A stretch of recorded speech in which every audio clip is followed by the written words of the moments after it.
Hello, hello, hello, and welcome to another Taking a Look At. Today we'll be taking a look at what you're seeing on the screen currently, which is flat Earth science and the Bible, which is probably there's one word in there that doesn't fit. One of these things is not like the other. Anyways, we're a fairly usual crew with Hat. Say hello. Hello. Dan. Hello, Will. What should I say? Just say, yeah, that's fine. And Rhetoric&Discourse. Yo. So let's dive into this. Yeah. Where do we want to go first? Do we want the newest one, which is no? Actually, let's just talk about the website for a moment. Yeah. It's kind of shit. Now, I will say, when you said that earlier and you like first shared it, I didn't think it was kind of shit because I was on my cell phone and it fits on a cell phone screen like really well. Oh, yeah. It doesn't fit on a like on a computer screen. It looks like shit, but on a cell phone, it's actually Also, I don't know if you can see this, but if I scroll, every time I scroll over a new picture, the whole screen like pulses, like the text, and it's You can notice it, yeah. Yeah, and when you don't have to see it through Google screen sharing, it's actually really distracting. Like it becomes annoying. Like the whole site is alive and has a heartbeat. There seems to be. You probably do a techno beat to it. Most of the websites we look at, not all, but most of them seem to be rubbish. Also, the menu system is fills the whole screen.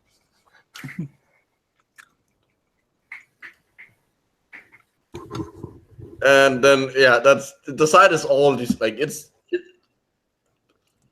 think it's like a because it is a WordPress site. I think it's just basic WordPress stuff. Yeah. When I looked at it earlier, it just looked like a collection of other people's works. So just looks like just a dump for, or whoever runs this just goes out and finds any link about flat Earth and throws it on here. So some of our favorite flat Earthers should be in here, I think. I mean, I've definitely heard some of the flat Earthers on YouTube talk about the giant tree stumps at some point. Yeah, that was a thing not too long ago. Yeah, and I know, having looked at this, there is there are some familiar names in here, and a link to their videos. Mm-hmm. Yeah, but I don't think whoever runs this is actually coming up with anything original. He's just linking to everyone else. Probably not. Mm-hmm. Yeah. Some of this is hilarious. Very convincing. Yeah. But see, here's the thing. That is one thing I don't disagree with. I think that the Bible does describe a flat Earth. Yeah, it does. I am 100% behind this guy on that part. I absolutely think he's right. It describes the world as it describes the world according to like ancient, like Jewish cosmology, where you have the 4 pillars of the earth and which stuff is like similar, funnily enough, to the tradition and the view of the world of the other Middle Eastern civilizations that surround. Yeah, and even to some extent to ancient Greek stuff. But if you look at like Mesopotamian and Canaan, and people who predate even like classical ancient Greece, they talk about firmament and the waters being separated and stuff. Especially on if you're between the 2 rivers of Mesopotamia, which is what that word means, there's quite a lot of water and sand separating all the time, and the land there is being reformed and remolded. So there's quite a lot in their culture, I think, which is similar to Genesis, which explains quite a lot of where Genesis comes from, I guess. Yep. So it makes sense. It's it's an accurate representation of the world from the time that it was written. Yeah. So I always understood then, so it makes sense that it was written in. But that just gives more credence to the fact that the Bible is probably not true. Should probably not be used as a science textbook. Yeah. Yeah, but that's just the satanic hidden agenda of NASA covering it up. Oh, it's always an agenda. Always. There's always a conspiracy. Well, the Always. conspiracy is that Alice in Wonderland is actually the true scientific reference book. I bet you can make a video about that and people would actually buy into it. Well, there is actually like a hypothesis or an idea floating around that Alice in Wonderland was made as a critique of some of the newer maths at the time, because like basically that they were silly and like didn't make sense. I'm not sure if that's actually true. If that was what it was, but there is an idea that is what Alice in Wonderland was originally written as, or at least that what is inspired it. Yeah, I don't know. You can read anything into anything. Yeah. I mean, especially when it comes to, you can make a conspiracy out of anything. You can read any, because conspiracy, you pretty much just have to deny reality. To be a conspiracy theorist, so anything you want can be a conspiracy. Anything you want can have the meaning that you want it to. Yep. Yeah, And I was an English major. I was good at making bullshit out of nothing. Yeah, that's the thing, isn't it? There's every conspiracy theorist. There's evidence everywhere, and even if there isn't, that's also evidence. Yes, the fact that there isn't evidence is evidence. And the fact that there is a cogent science-based argument against you is evidence that somebody is very clever at making up Scientific establishment. Yeah. Yep. And if there's someone out there, if there's someone out there who's contradicting you, they are part of the problem. They are what are we called? Controlled opposition. Yeah. I am often called that. I am often told that I'm controlled opposition, that I work for the government because I make anti-flat Earth videos, and so therefore. Yeah, because the government would definitely combat flat Earth. Oh yeah. Like have a reason to combat flat Earth, and if they did, they would definitely do it by having people make videos on YouTube. Oh yeah. If we think about it, it's slave labor. Actually, you're being conned. You're just a cog piece in the Satanist's plan, because you're doing it for nothing. You see. Yeah, no, it's true. Saves them a big budget, isn't it? I'm still waiting for my first NASA paycheck. Here's a joke that most people probably won't get, but it's still stuck in the box rolling down the conveyor belt.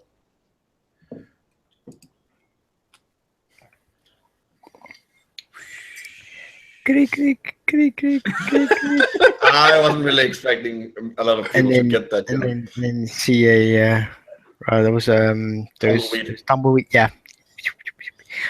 For some reason, the only word come to my head was the Afrikaans word. What are they called in Afrikaans? That's a rollbos. So your earth rolling bush or ball or something like that. Yeah, a rolling bush. Yeah, that wasn't too difficult to figure out. Well, the boss. Roibos, I know that word. Robos. Anyway, on that tangent, what should we look at first?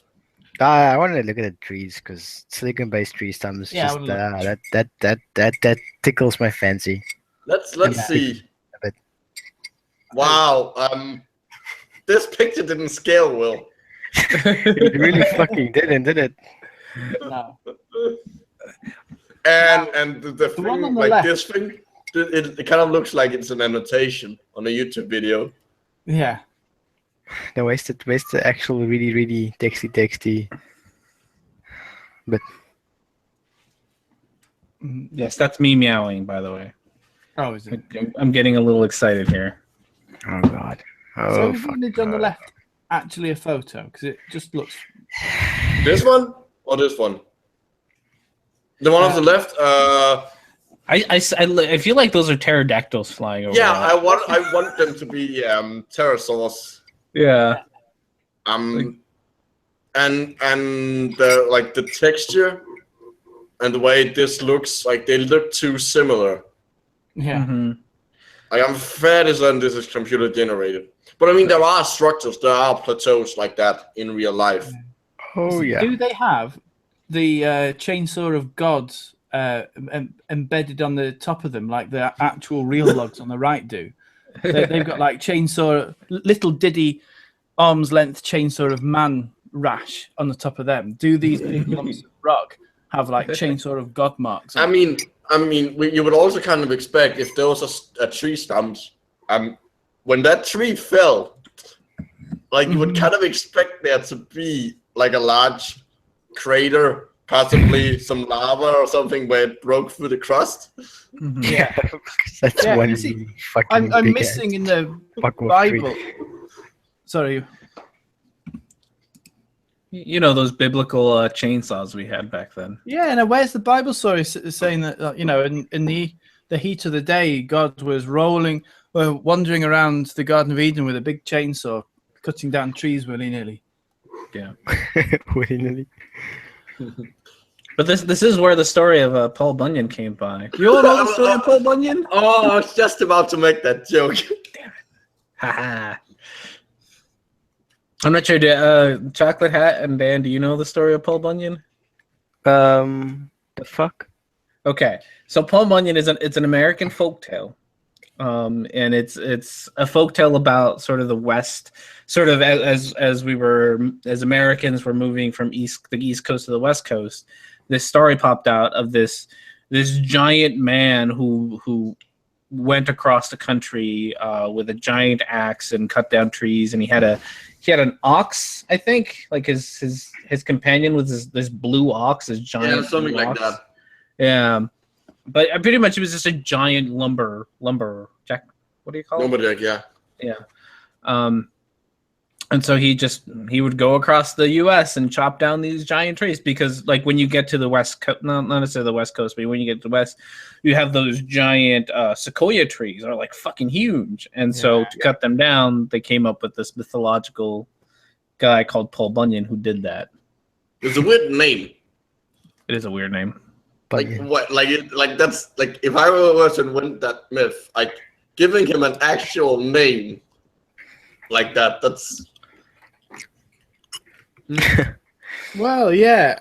There's been stories in the UK where I can't remember the guy's name, but whenever farmers have risen up against their masters, it's often been like Ned Ludd was one, and there was another name as well. I can't remember, but the person who broke the machines had a made up name, and it was always the same person.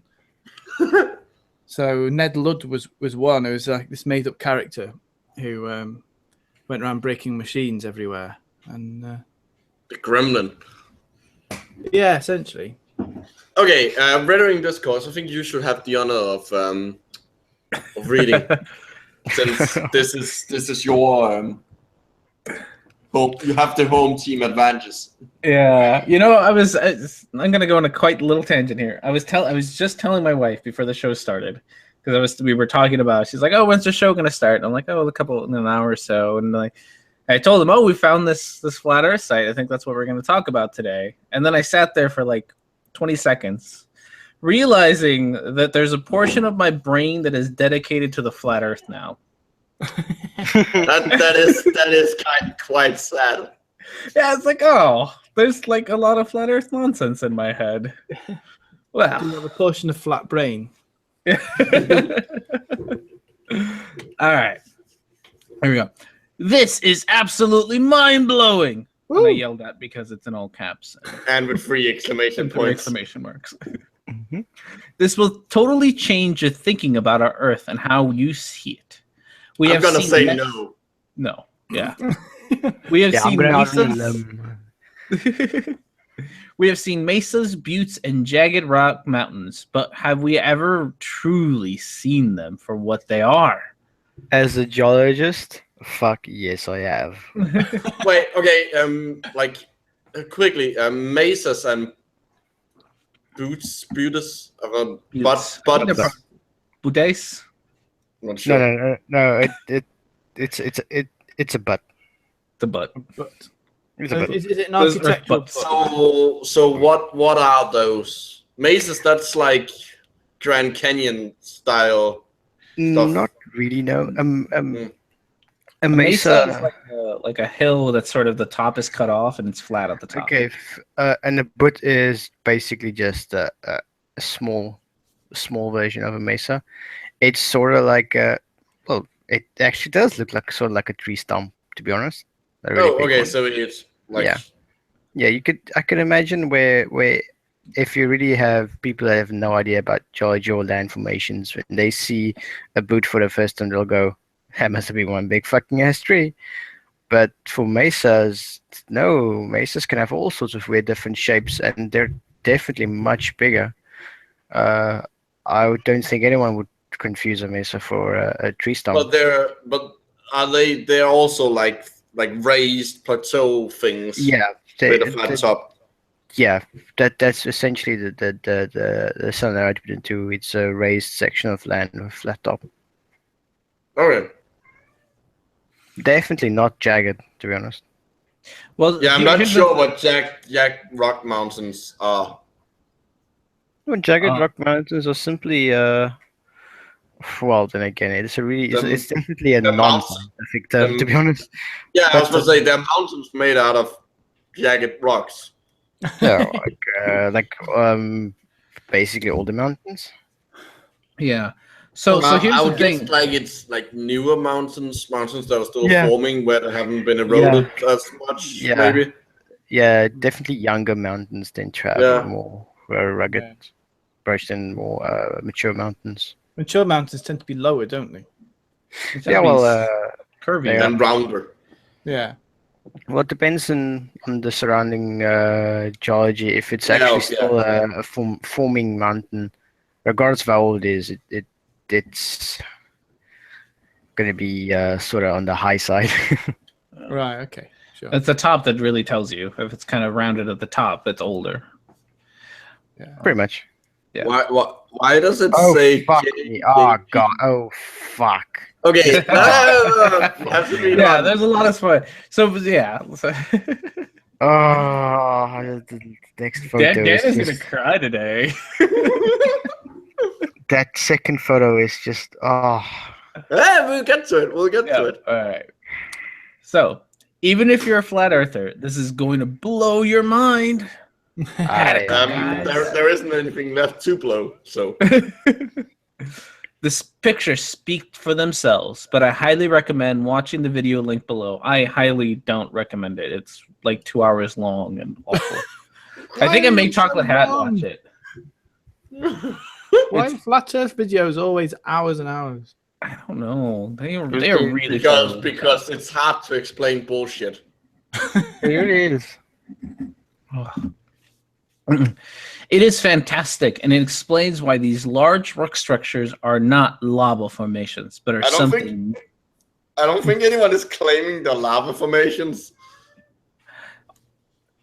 Like, I don't think anyone is claiming that all the plateaus and butts and mesas are like lava. Yeah. So because we're probably not going to watch the video, what he's mentioning here is in that video. They bring up because some geological features are lava, like their volcanoes have spewed out and like layer of lava, and they make sort of these when lava dries or it cools off, they have these like sort of rounded edges. They're not very sharp at the bottom. They're because it's flowing liquid. And so that's what he's talking about. And apparently to him, that's the only way that mountains and sort of geographical features are made is through volcanoes slowly spewing out lava, and doesn't understand plate tectonics. plate tectonics and Science. science. Yeah, so that there are other ways for mountains to sprout up, and not just that one kind, which is a lava flowing one. So wait, all mountains in the entire world were once actual volcanoes. According to this guy, that is the only way the mountains are formed. So why do they, like, how did they get a pointed top? Why is there not a crater there? Yeah. Well, then that's the point. That's so he, according to him, that's what science says that all mountaintops are like. And then he says, but look at these mountains; they have a flat top instead of the cratery top. Therefore, science is wrong. Yeah, without understanding the fact that there are multiple ways to make mountains and other geographical features. Yeah. Yeah, he's only in that video, he only focuses on that one and entirely ignores plate tectonics and mountains just coming up as plate tectonics bump into each other. Yeah, I mean, what he says about the mountains are formed from lava doesn't strike me as being true from a non-geologist point of view anyway. Yeah. Just looking at some of the mountains in Scotland that are the lava cores of ancient volcanoes, as you can see that's not true. But, yeah. But, this is science. We're going to ignore that. Yeah. All right. But are something much different than we've been told. That's a weird sentence. And the mystery thickens. Okay. Dan? Why does it JJP? That's probably the guy who took photos of it, or the guy who put his take on it. I don't know. Pretty much what you see there is a very classical formation of basically a magma chamber that's solidified and surrounding rock being eroded away. For instance, you'll have stratovolcano, because that is definitely rhyolite or rhyolitic in composition, because otherwise it wouldn't have that jagged formation on the sides, because more soft, more flowy. That's a scientific term, by the way. It really is. More flowy, less viscous lava, like ultramafic based lava would be more would have a tendency to just flow flat to the ground, forming a very large area volcano, which is not very high. If you look at the lava flows in Hawaii, for instance, it's ultramafic or basaltic. But this is stratovolcano with rhyolitic lava, would have caused eruptions, and you have the surrounding mountain being formed from probably tuffs, which is just volcanic ash, and all sorts of ejecta, which is quite soft. It's not as hard as rhyolite. Rhyolite is pretty much just extrusive version of granite, and we all know granite is really strong. So you have the mountain eventually, the volcano will stop being active. The rhyolite will eventually cool down, and over amount of time, you'll have the surrounding rock erode away, which is much softer, leaving like a cast. It's sort of similar if you take sand, make a mold of sand, and then dump aluminium into it, and then have the sand erode away. You'll be left with a cast. Yeah, it's the same idea. You can also see like the surrounding area there is like sort of, it looks like deposits around that area. Like on the base of the mountain, like it's called talus cones of material being built up from obviously eroding down. Can I just point out, Dan, that everything you said is completely wrong, and it's actually just a giant tree stump that God has chopped down with a heavenly chainsaw. I mean, oh, of course, that's just my opinion, and I mean, what the what's What do my you know, opinion? Dan, I about like, What I do, like, what I do like, I the, know? I like the exclamation point on the first of the top picture. Uh, Tree stump. That's to make sure you know it's tree. stump. Ah. Tree Oh. stump. Tree stump.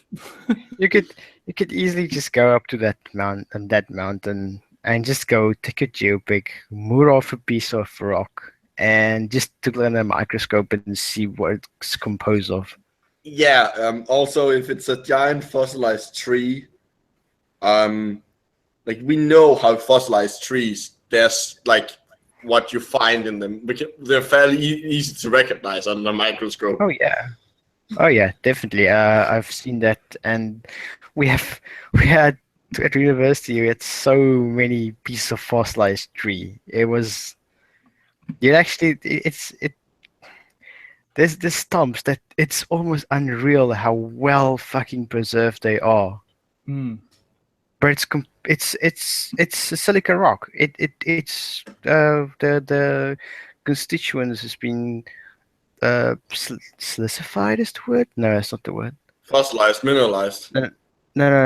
There's another word we used. It's Replaced. replacement. Yes, mineral replacement. Yeah. The silica basically replaces the carbon. And In the cell walls. yeah, and actually, in this particular specimen I'm talking about, you can see the bark clearly. Awesome. It was a beautiful sample. You see the Yeah. bark. It really it looks unreal. It is if you touch it, it just you can't imagine a fucking quartz tree, but that's it. That's there. Man, I'd love to see that.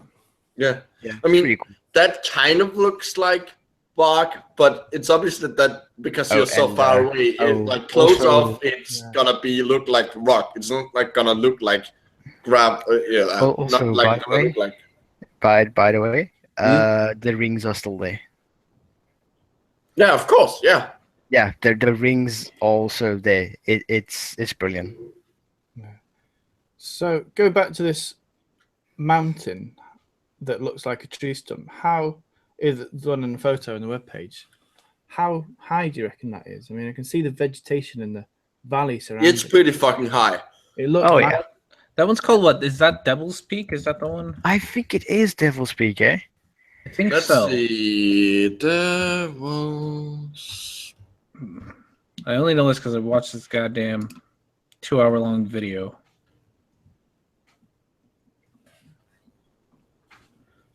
Or maybe I'm wrong.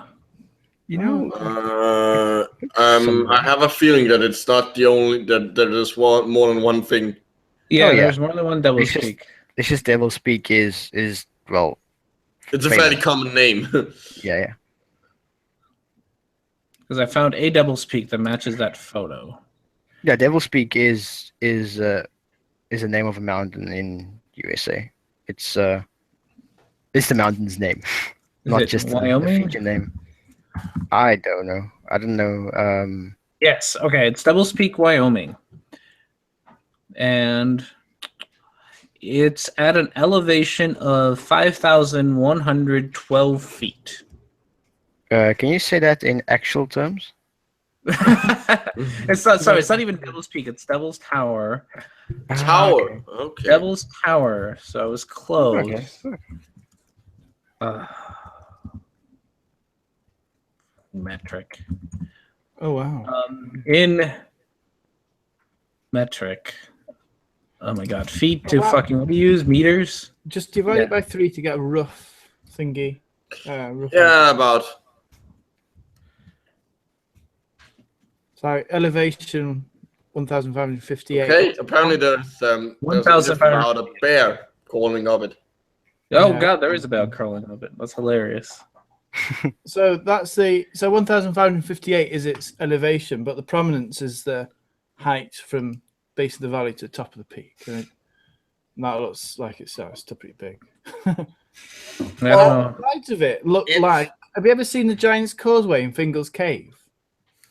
Yeah. picture on Well, Side of it looked like that to me a little bit, like they formed columns of some kind of crystal.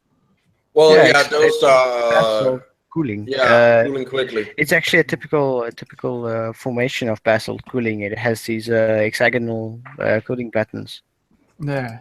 Well, Yeah. cooling patterns is definitely not the word, but We know what you mean. Yeah. yeah. Cool. So Okay. See, there's a photo of Devil's Tower. Yeah. Okay. Who want to read this part, because now we're getting into some biology too. Yeah, then microbloggism. Why don't you Yeah, just do it? yeah. Good point. Good point. Many assumptions have been made about how trees could have been this large and where they went. That's right. A lot of assumptions. yeah. So This is a view of these giant tree stumps from a biblical perspective. I don't think there's any other perspective. I don't think there's anyone else that believes it besides you. The evidence You'd be pointing surprised. to, yeah, probably. The evidence pointing to these large buttes and mountains being giant petrified tree stumps is astonishing. It's astounding. Wow, can't read. Not only do they look just like tree stumps, no they don't, but they exhibit characteristics only found in biological organisms and trees, which are apparently not biological organisms. It's possible that these ancient trees were made from silicon and were nearly as hard as stone. Right. There's apparently silicon-based trees. Do you want me to go over the problems with having silicon-based life forms? Please. Silicon. First of all, you have the problem that at normal room temperature, silicon oxide, which is what you would look like carbon dioxide, that's a solid, not a gas. Secondly, the bonds, you can't form double bonds with like silicon atoms. Two silicon atoms have a really hard time forming double bonds. They really don't want to do that.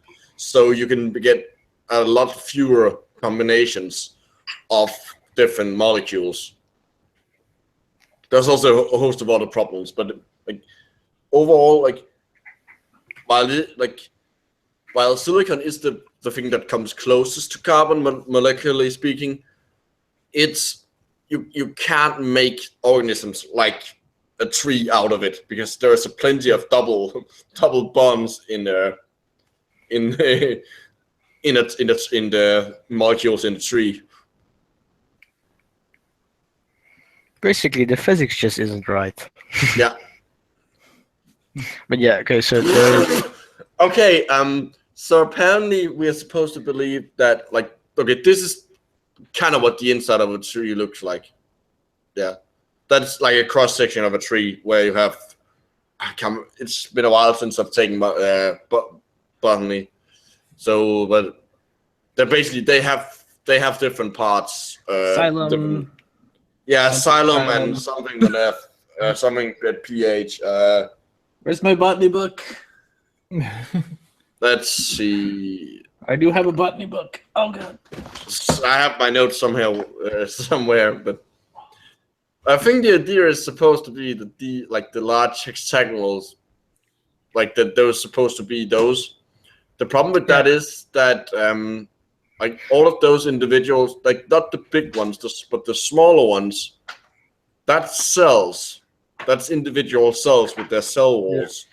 Yeah. Mm-hmm. You can't have like tree cells that big. Well, yeah, according to him, that's how big tree cells are if they're giant trees. Also, by the way, I would like to just point out that Devil's Tower there is not made out of basalt. So even though from afar it might look like it has the same texture, but if you go up close, you will realize it really doesn't. The bottom two ones is hexagonal in shape, which is the cooling pattern of basalt, but not rhyolite or any sort of felsic material. Is that picture on the bottom left? That's not the top of Devil's Tower. That's somewhere else, right? Yeah. Yeah. Giant's Causeway somewhere. That is it. Or I something? think just so. look- Yeah, well, there's lots of places that Yeah. have that cooling effect. Sure. Okay. Yeah, but no, like you can't have cells that big. Like that wouldn't work. Mm-hmm. And would they be? Yeah. Well, they wouldn't be that big, and they wouldn't work. But would they not also not be in columns like long? Yeah, I'm not really sure why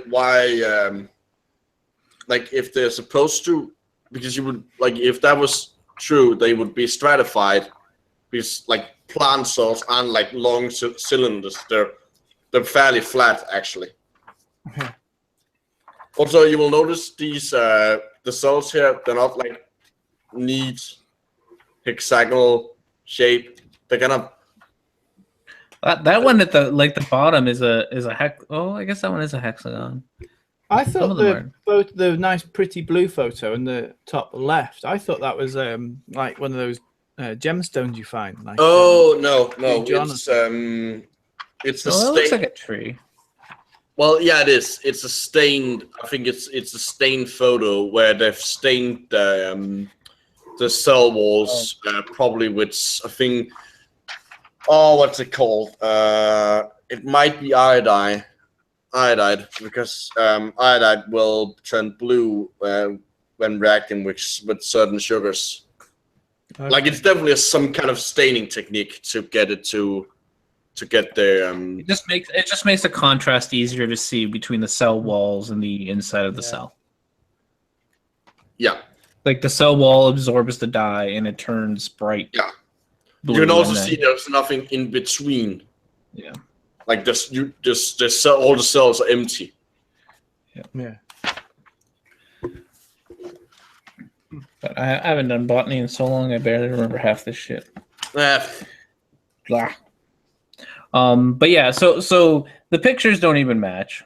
So They Devil's wouldn't make Tower- biologicals. Also, there was a big problem with having trees that big. There's a limit to how big trees can get, Yep. which is about I think it's about like a little over 100 meters because it depends. It's a consequence of how trees get water to their top. Yeah. As the water evaporates from the top, that basically sucks up water from below. But like at a certain height, that process stops working. Like you can't there's like a limit to how high you can raise water with that process. But if you're gonna throw fucking geology out the window, you might as well throw biology out the window too. Never throw biology out of the window. And then fucking physics out the window. Yeah, Actually, don't throw any science out the window because, like, all of them, like especially chemistry and geology, those things can be either quite heavy or quite dangerous. Mm-hmm. Yeah, you can't throw physics out of the window because if you did, the book wouldn't move. It wouldn't go down. It wouldn't fall. It You would just. literally can't throw physics out the window. That's good. That's actually a real. This is starting to become one of the worst nerdy jokes I've ever heard in my life, and I love it. It's brilliant. I kind of want a T-shirt with that.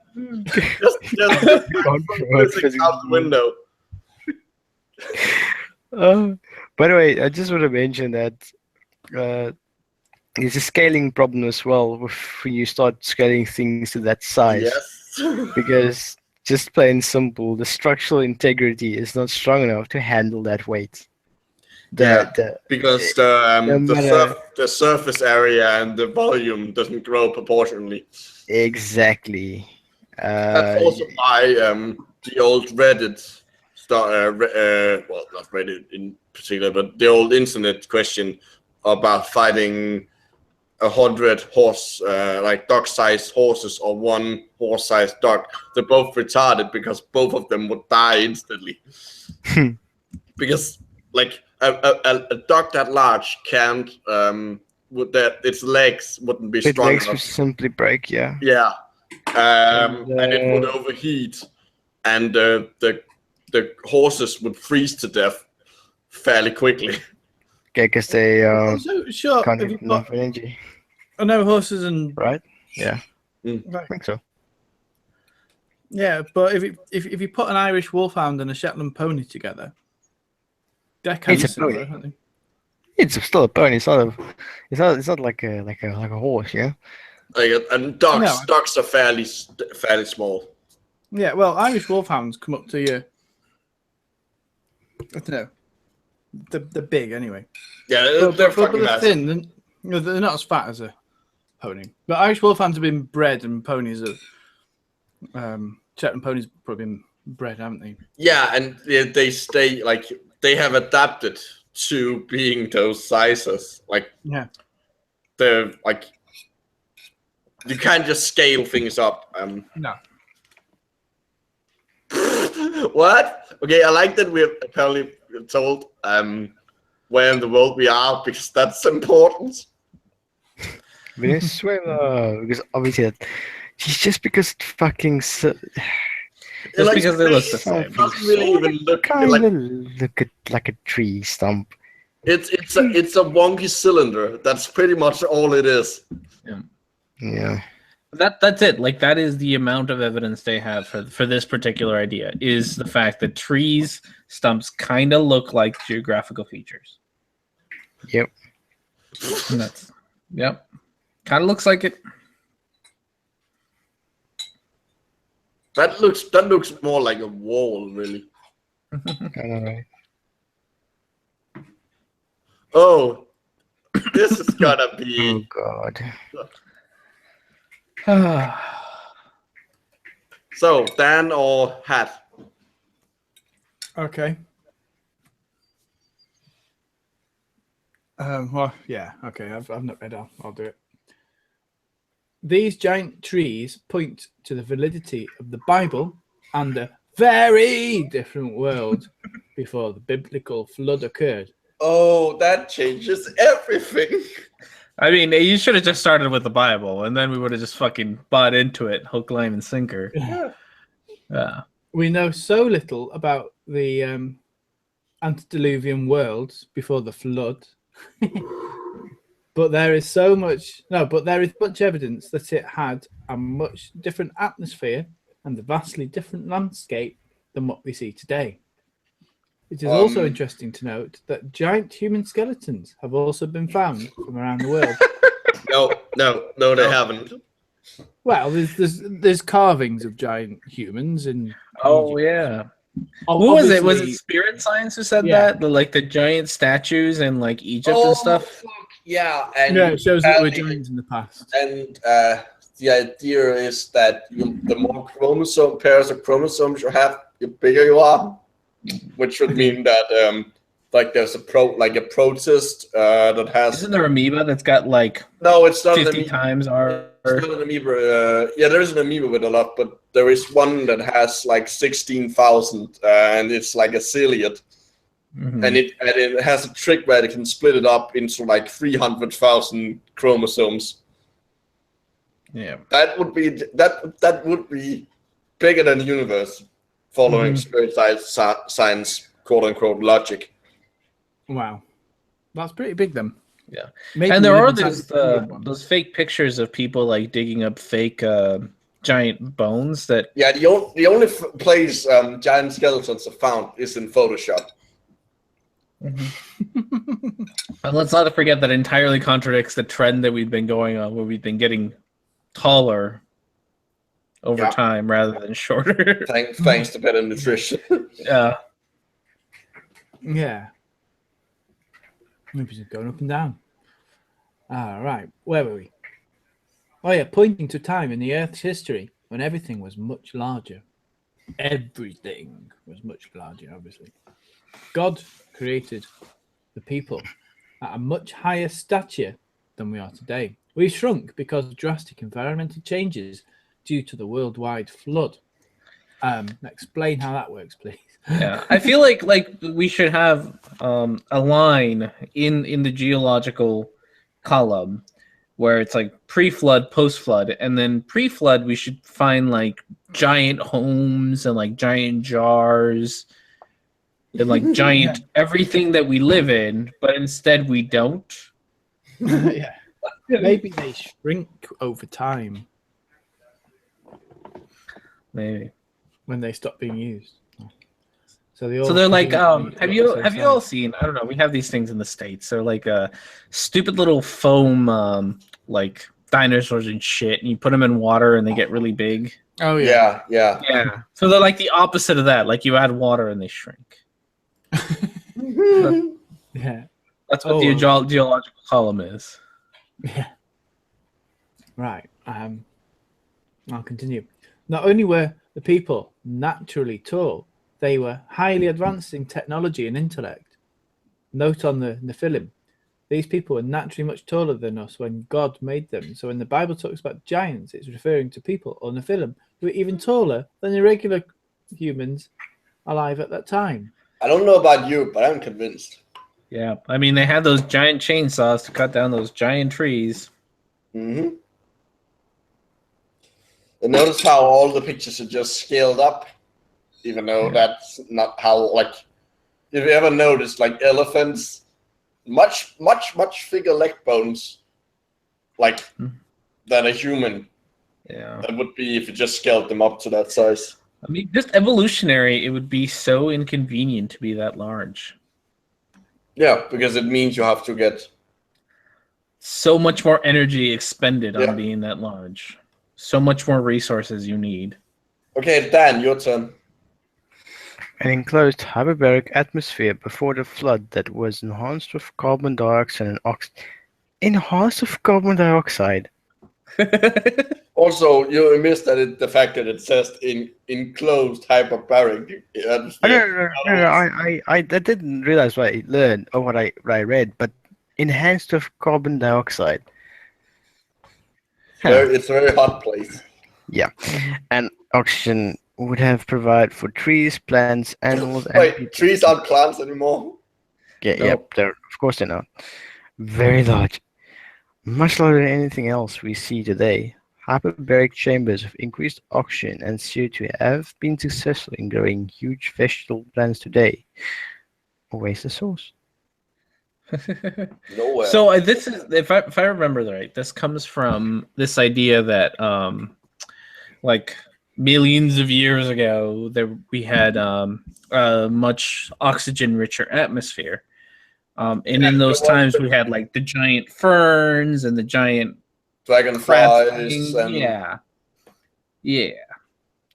So therefore, everything then would have been giant, and if we just rescale the geological column, that was only like 4,000 years ago, as opposed to millions of years ago. yeah, totally.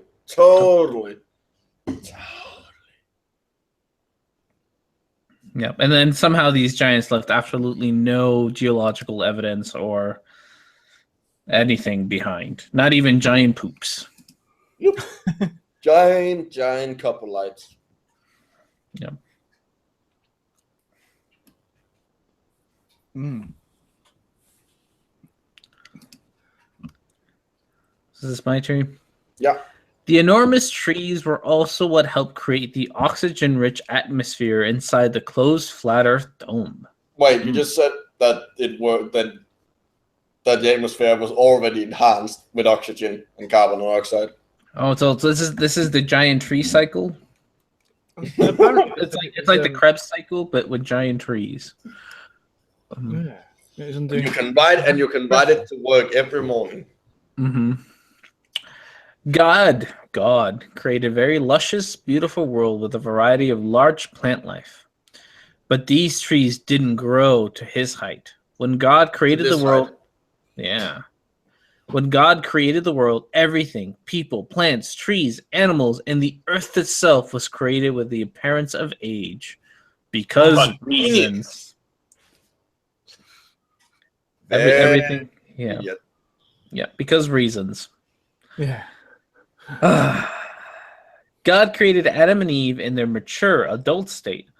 So I'm not a biblical scholar or anything, but does the Bible actually say that? I think it kind of does, because it creates like Adam is able to talk and stuff, from the beginning, and so is Eve. Like it doesn't seem like they, which makes it weird why they are always depicted with belly buttons. Yeah, the belly button thing is great. Bored to Bits did a very good video about the consequences of creating Adam as a mature human without the going through the processes of learning and how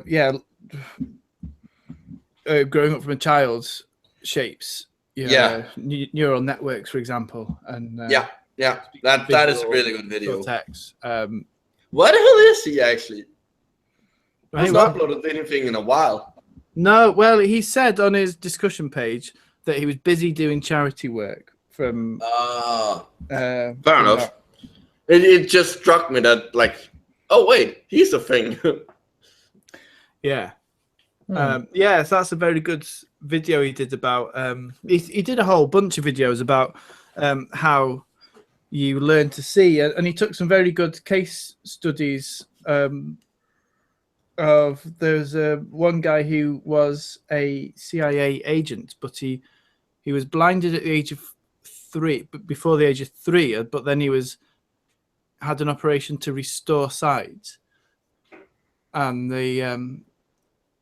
so the results of his case were that he could see, but he couldn't make sense of stuff, and he couldn't make sense of perspective. Oh yeah, I remember that. And there's all these other really interesting things. Bored to Bits has done a lot of work on this. But here's the thing, ChocolateHat. You forget the biggest problem here. God did it. God did it. God did. He just went. Oh fuck! Got us again. Yeah, that's it. God did it. He can do it. Doesn't matter if it makes no goddamn sense. He can do it. Well, of course he can. He can do anything he wants.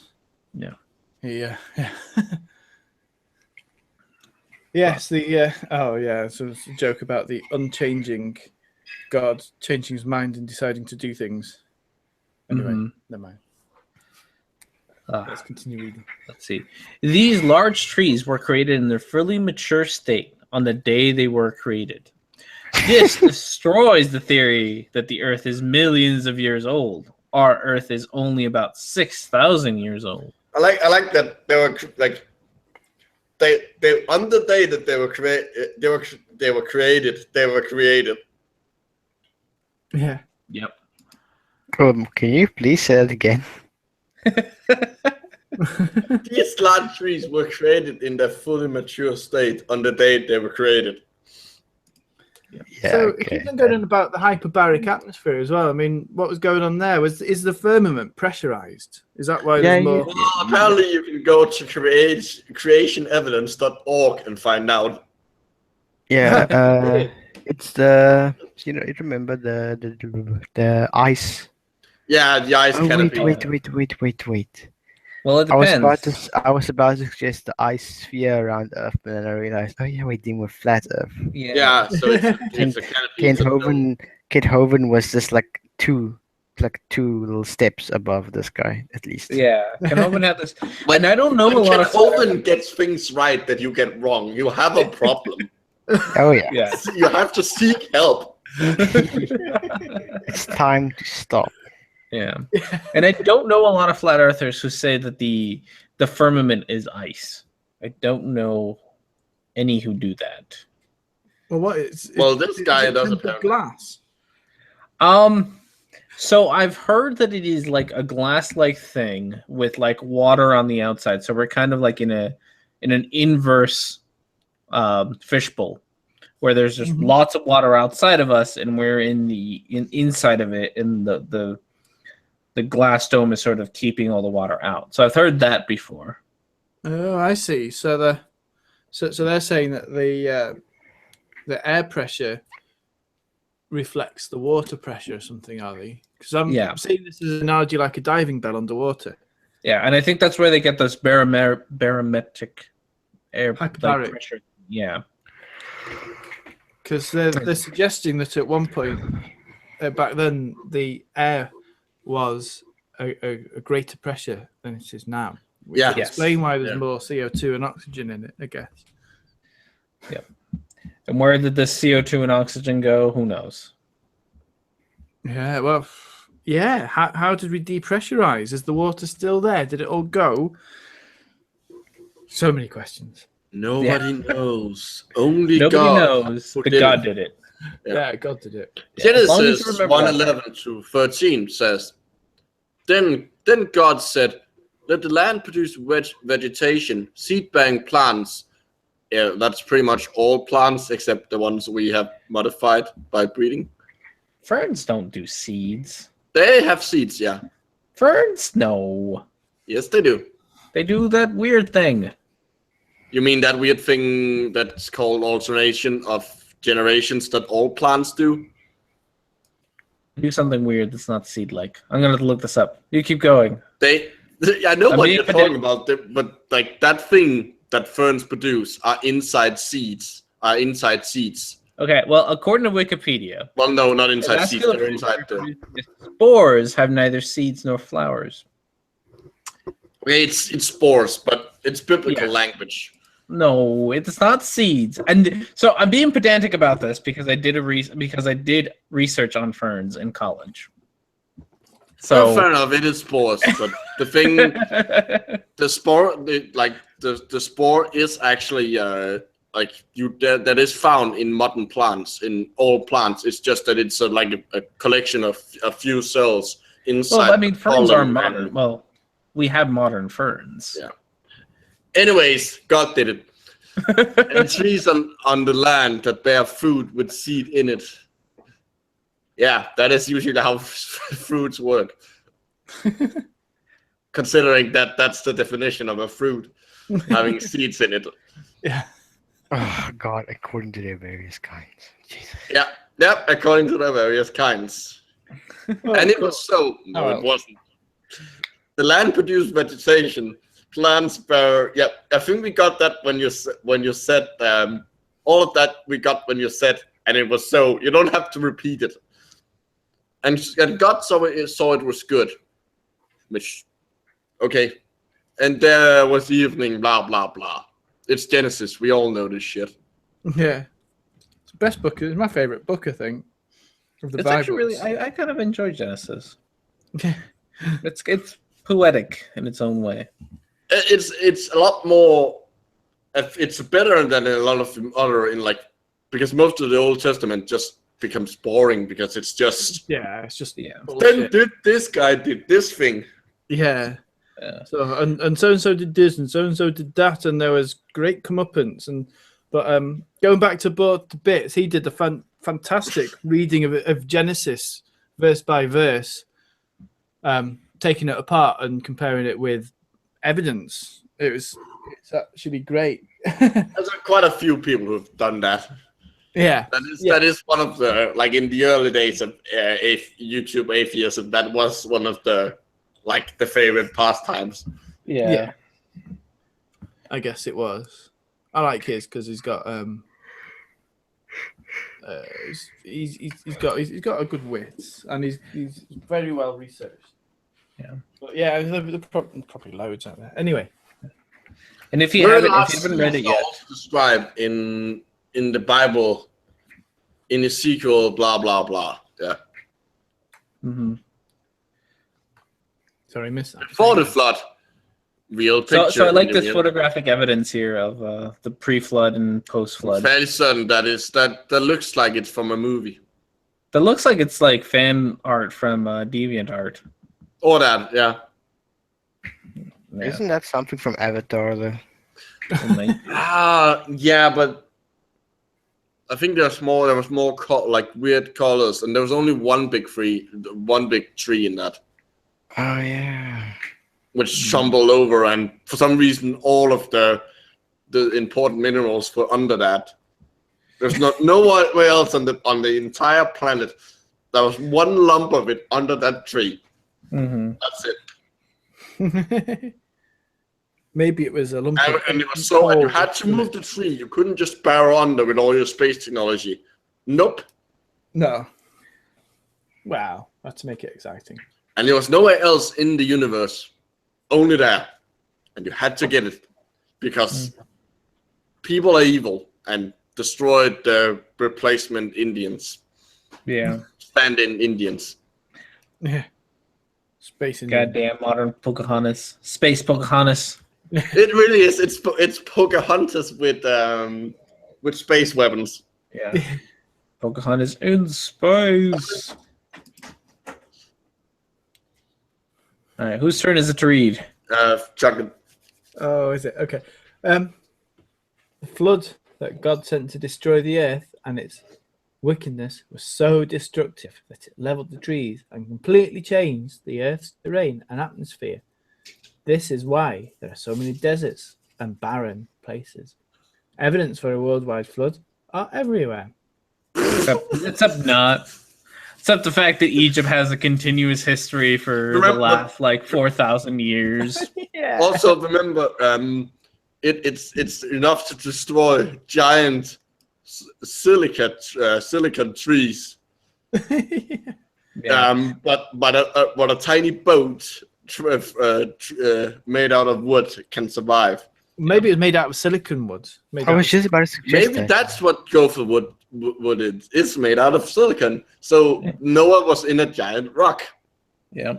You see they're saying this happened 6,000 years ago. No, I think they say it's happened 4,000 years ago. We have dildos older than that. Literally. We do. No, do. we literally have. There's a meme going around with a picture of a stone dildo found in Germany that is 10,000 years old. Brilliant. And that 10,000 years old is roughly the same as the petrified forest off the coast of Wales. Yep.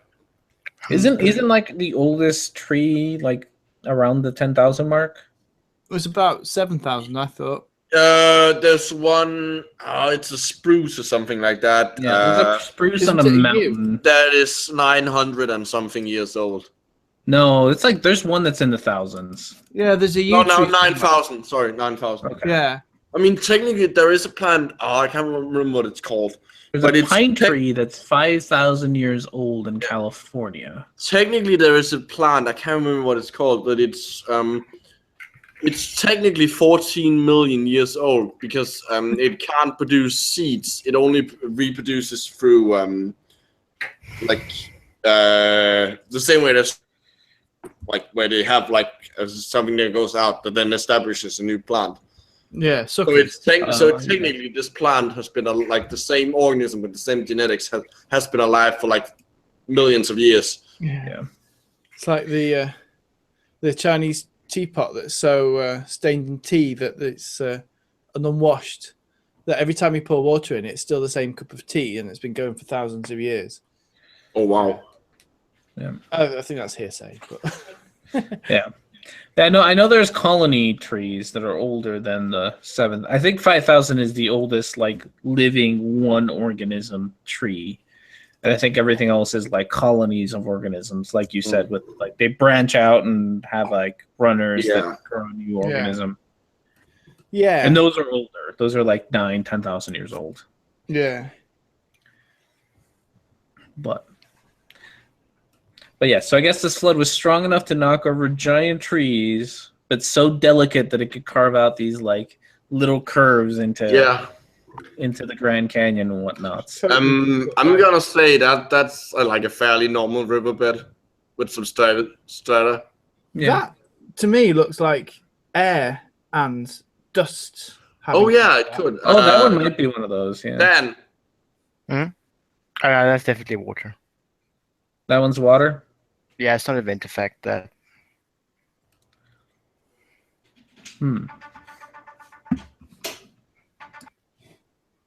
That what you have there is just the opening layers of. I really am not that good at just spotting what rock it is without actually tasting the rock. No, yeah. But no, that is how you do it in geology.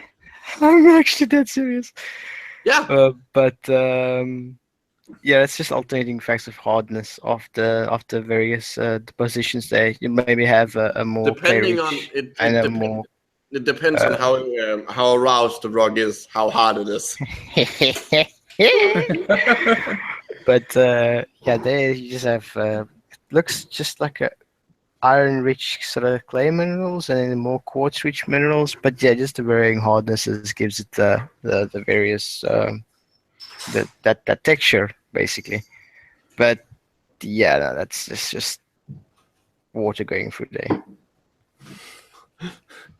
Ventifacts won't have that pronounced erosion. Mhm. There are several different kinds of giant petrified tree stumps that you will see. One is the flat top mesa, or plateau. That was a tree that was clearly chopped down by someone. That wasn't chopped down. That was sawn down. Yeah, because With if you a saw. chop something down, you get first of all, when you chop something down, it breaks at a point and you get like splinters sticking up. Yeah. If it was broken down because of a flood, like assuming it wasn't uprooted, if it was, yeah, it would either crack or the whole thing would fall with the roots still attached. Yeah, like if you ever tried breaking a branch, they don't break in like a neat, clean surface. Yeah. Oh, I see. Because that makes Oh, there it another is. type of petrified tree stump is jagged and splintered apart. Oh look, The result of either the tree falling or being knocked over violently by a strong force, such as I'm fairly certain falling and being knocked over is the same thing. wow, one causes. But also, if a tree that large again fell over, it would probably it's like a fucking meteorite at that point. Yeah. So do you know after all this, Or asteroid, actually, because it's big. we spent 1 hour and 10 minutes purely just looking at one of the items on this menu, and it's absolutely fascinating. I don't get how these giant trees are somehow some kind of evidence for a flat Earth. Oh, I don't think they are. That's just the newest trend. Oh, okay. Yeah. Yeah, they're not evidence. If you want to look at evidence, you have to look at some of the other. Okay. some of the other trends. I think we should go on. Yeah. No, Yeah, we've these, spent and an hour. it'll just be pictures of this mountain Yeah. kind of looks like a tree. Yeah. But if you I want say evidence, let's hunt with proofs, because that's how proofs work. yeah. I spoiled the party now. I enjoy looking at those pictures of mountains. You know what? You should go to the 10 proofs. I know there's a 10 proof one. That's Oh yeah, actually, that's the first one. Yeah, and that one's pretty. There And we they're go. not just proofs; they're undeniable. I can't speak. Undeniable. Undeniable. Well, they're always undeniable or irrefutable. Yeah. This is my farming friend up the road who was he sent me a video to look at entitled "The Irrefutable Proof of a Flat Earth," and it was like, yeah, I just refuted it in 3 sentences on Facebook for you. There you go. I can't remember even what it was now, but it was it was that thing about why do aeroplanes if they fly straight and level, not go off into space on the globe Earth. Gravity, you fucking retard. Ever heard of fucking gravity? Yeah, Gravity. don't always know that. And then he got to the point where if a pilot nose down all the way, then by the time he's in Australia, he would be upside down. And people are not upside down. Anyway, sorry. That's a nice landscape. It is. I want to go there. Looks nice. No trees. Very Oh, few. There's That's 3. a few. So, right, what do these numbskulls not understand about the horizon from the Everything. horizon's always going to be straight. Yeah. Everything. They have no concept of scale. Like Or perspective either. Because the horizon's only be curved if you're stood on a different planet or something looking at the Earth. If you're stood on the Earth, even in, at several 100,000 meters above the Earth, looking at the horizon, it's always going to be flat. no, they just have no clue of the actual scale that we are, how tiny we are, how tiny The our Earth is fucking division. big. Like And in the universal sense, it's small, but compared to us, it's fucking big. Dan, I think it's your turn to read. Oh yeah. The horizon always appears completely flat, 360 degrees to the observer, regardless of how you go up. Any curvature you think you see is from curved airplane windows or GoPro cameras and fisheye lenses, which NASA loves to use. The reality is that the horizon never curves because we're on an endless plane. Of course we are. On a globe of 25,000 miles in circumference, you would see a noticeable disappearance of objects the further they are, as they would be leaning away from you and dropping below the constantly curving horizon. Okay, things do drop Yeah, they do. below the horizon. You can see that with ships, but curving away from you, the Earth is massive. Like we were talking about like a half to 1 degree maybe. You can't see that. Yep. Yeah, so they'll often show pictures of like bridges where like the posts on the bridge, like the Golden Gate Bridge, those giant posts holding it up or whatever. Yeah, the pylons. Pylons, thank you. And how they're not like curved away from each other. Which they actually are on a lot of bridges. They are. Yeah, they are, but they're not like. But they're it's not, like 45 degrees angles away from each other. This isn't Super Mario Galaxy, for fuck's sake. Yeah, and that's the thing, is they don't understand the absolute gigantic scale that we're talking about. But Yeah. also, like, how is this possible? Could you tell us how high we are? You know, we're above the clouds, even if you're assuming that like 20,000 meters or something, or more in the space, it doesn't matter because you're not looking at the Earth side on. You're looking at it from. How high do we have to be before curvature starts being noticeable? Do you know that, Rhetoric? Pretty damn high. I know that one of the biggest flat Earth pictures that they like to use the dog cam video, the dog cam balloon video, to show that the Earth isn't flat. And in that, if you take that picture and you change the contrast, so you don't actually edit the picture, you just change, the bright and make the things dark. easier to see. Yeah. Which sort of corrects for a lot of the blooming that the atmosphere does. You can actually see a curve in that pretty well. It's just that with the atmosphere, it creates like the bloom, so it's really hard to tell where any of the curves are. But you can't see it, and I can probably find a picture and show you, because you can genuinely see curve from like that dog cam video. And if I can find one, I will show you. And so, how high was that? Wait.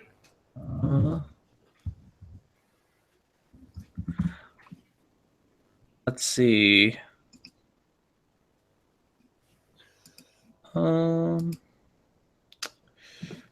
am I having a hard time finding it?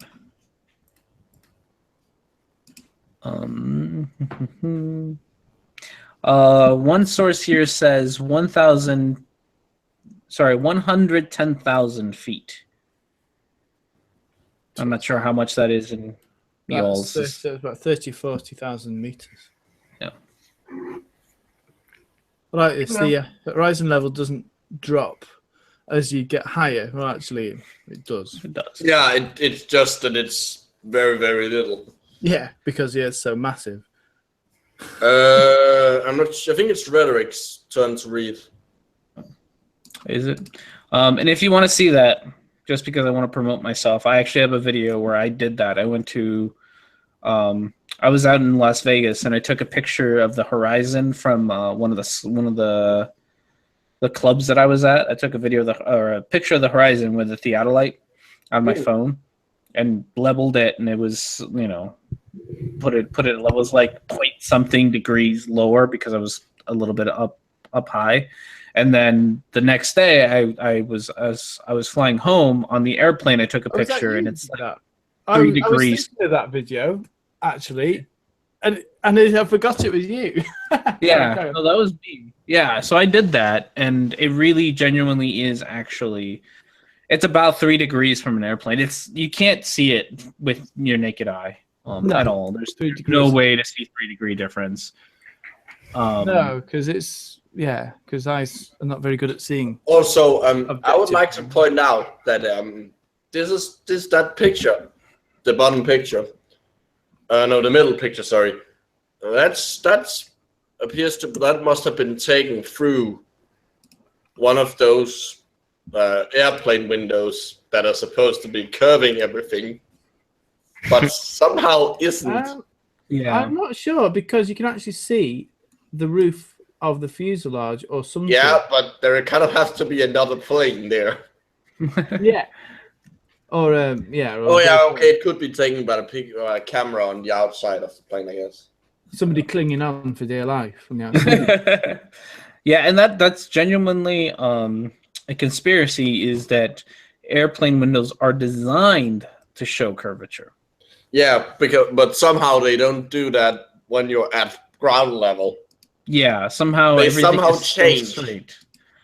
Presumably because they're made out of the same programmable glass that you find inside telescopes that make everything else look according to the flat Earth theory. Because NASA is in on it. Yeah, yeah, it's kind of a mess all around. And All we're right, not making of this up. Like that is.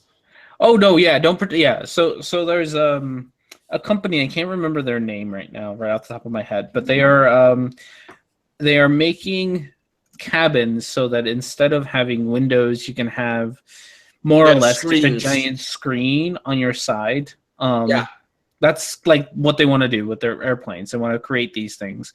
And flat-tards have actually taken this to be evidence that this is part of the conspiracy to make curvature appear from a plane. Yep. And the first start was windows. That was the first thing. Is windows are made so that you see curvature. Somehow when you're up in the air you see curvature, but when you're on the ground it's not there. As well as telescopes. Telescopes are designed to do this. All telescopes are designed to make planets look round and have a curve.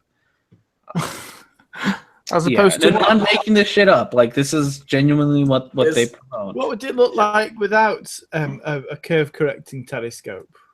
Nobody knows because NASA won't release the pictures. Well, Yeah. here's a good challenge for one of these flat-tards is to make a telescope which shows planets in their genuine shape and compare it to every other telescope.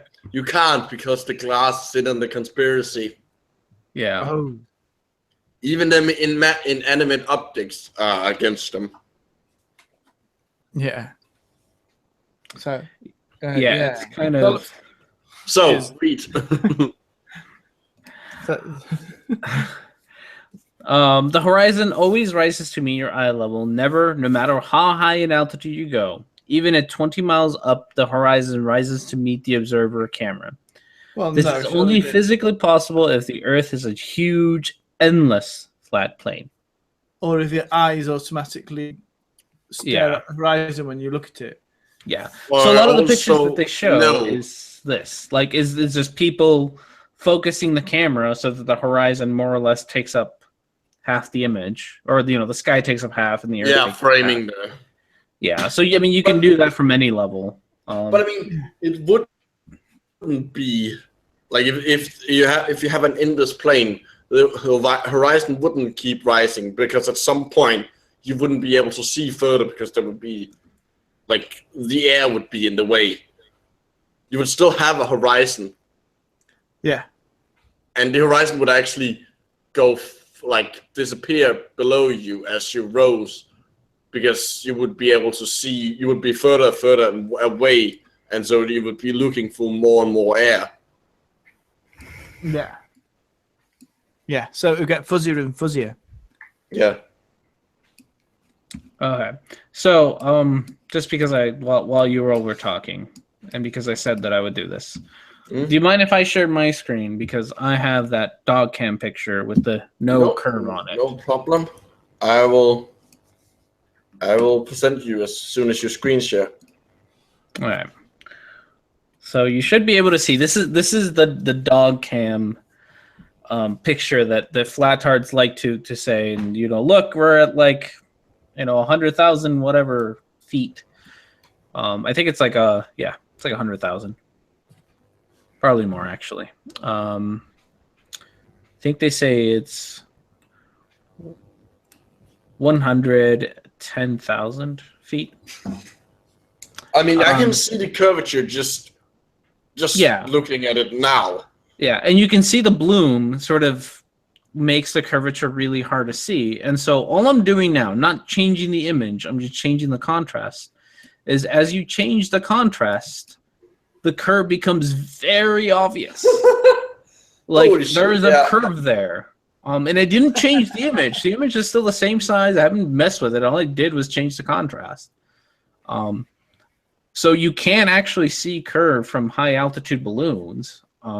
Except that the curve is so minute that we have a hard time seeing it with our naked eye. We actually need some tools to do that. And the same thing it applies to the horizon coming up to eye level thing. Also, did we mention that the Earth is fucking huge? Yeah, the Earth is fucking huge. But they expect that if you go up a building, you should be able to see the edges curving away. Yeah. If you learn, boys and girls, if you learn anything from today, just remember, the Earth is fucking huge. Pretty big. Yep, pretty big. But yes, and if you want to see the horizon thing, I do have a video on my channel where I did that, and I actually went and saw the horizon. And your channel, there's a link to your channel in the description. Yeah, because that was one that pissed me off, because they say it all the goddamn time, but nobody ever actually goes out and measures it. But if you measure it, it drops by like 3 degrees in an airplane. Yeah. No, it's a good video because I remember watching it. I totally forgot that it was you who did it. But it's well worth seeing.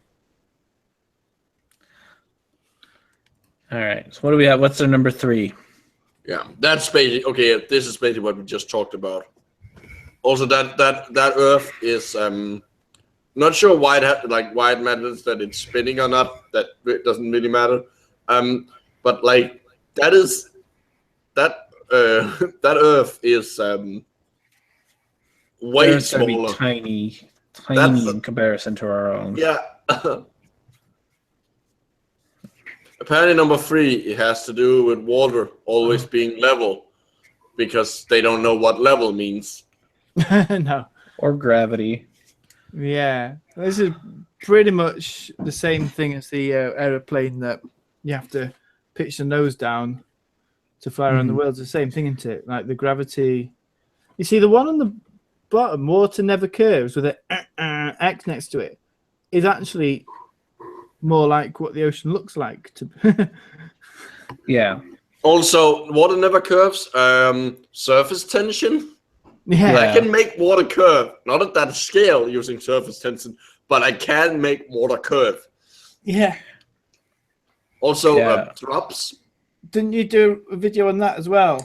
I did. I did do a video on water tension and how you can actually make water curve. Just seriously, you probably have seen it billions of times. If you go out in the morning and there's dew on the ground, you'll see little droplets of water. Every single drop you have seen in your entire life. Yeah.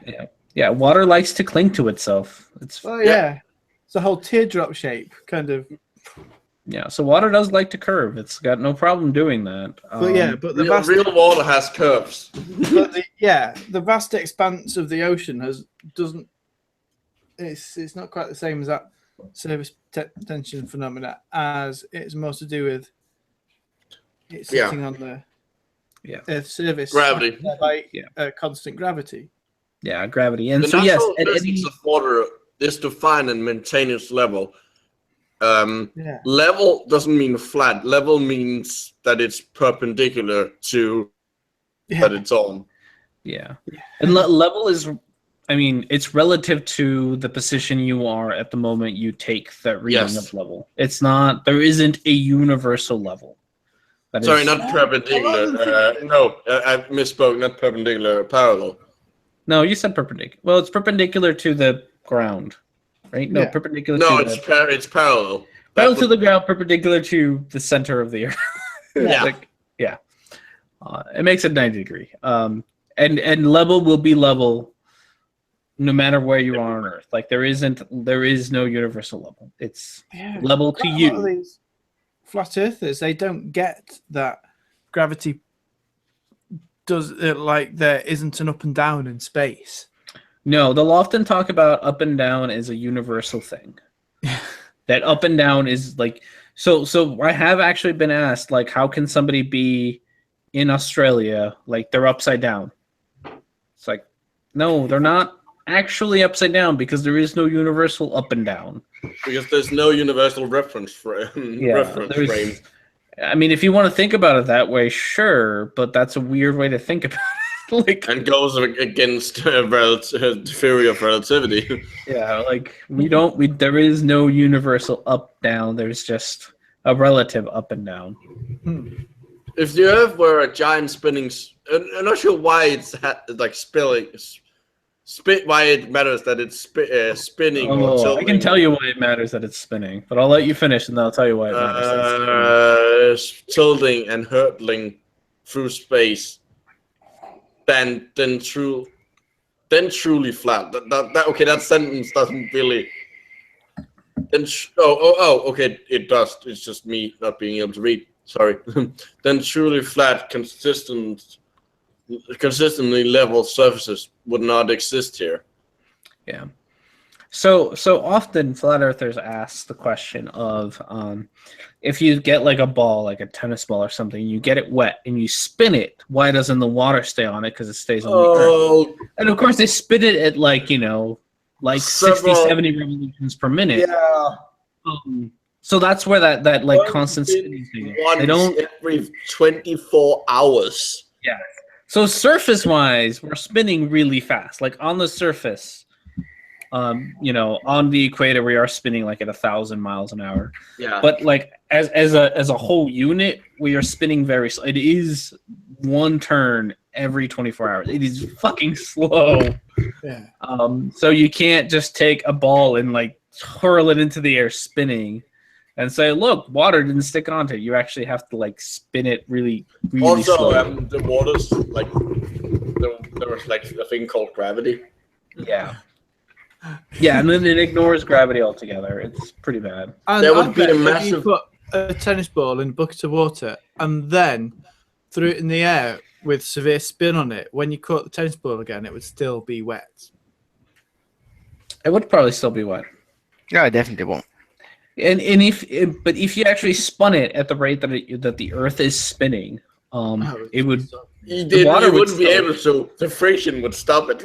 Yeah, I'm pretty sure you could put a camera up to it and see the dewdrops just sitting there, spinning with the Earth. If you spun it at one revolution per 24 hours. Yeah, because at that level, the surface tension is stronger, probably stronger than the Earth's gravity. Yeah. Exactly. Like the tennis ball has negligible gravity, but the water would still be stuck to it.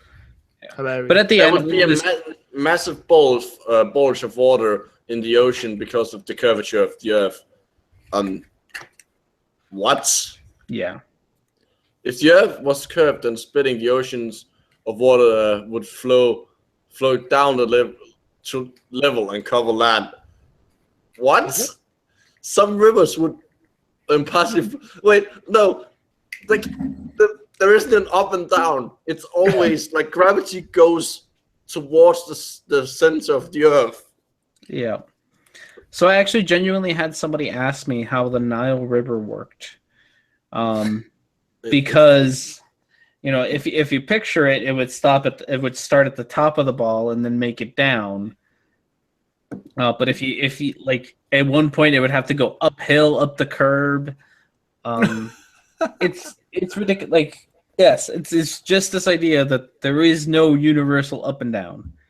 It's relative to where you are, and it goes from a higher altitude to a lower altitude, and that's it.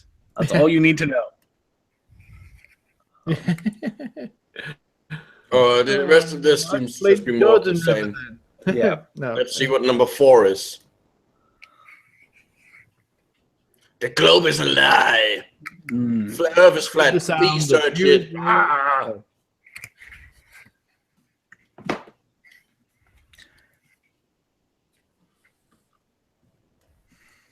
I like that it's NASA. Oh, it's always NASA. Always NASA. The only space agency in the entire world, apparently. Yeah. Screw JAXA and SpaceX and Cosmo and ESA. Yeah, those aren't real. yeah, They're all subsidiaries of NASA, surely. Mm-hmm. yeah, and SpaceX is actually just a front for NASA. Yeah. It's not So a part of privately me- owned company. Yeah. Part of me actually wishes that globally we got along so well that all of our like space agencies work so closely together that we could do this kind of shit. Like that would actually be kind of cool. That would be awesome. We wouldn't Yeah. do this kind of shit, but we would be able to do a lot of really awesome shit. Yeah, it would be nice if the world got along so well that we could do this. Well, luckily, scientists have scientists and engineers and that. Like, they have a tendency to not really care where people come from Yeah, that much when it comes to doing actual science. yeah, I mean, NASA and Roscosmos still work together, even though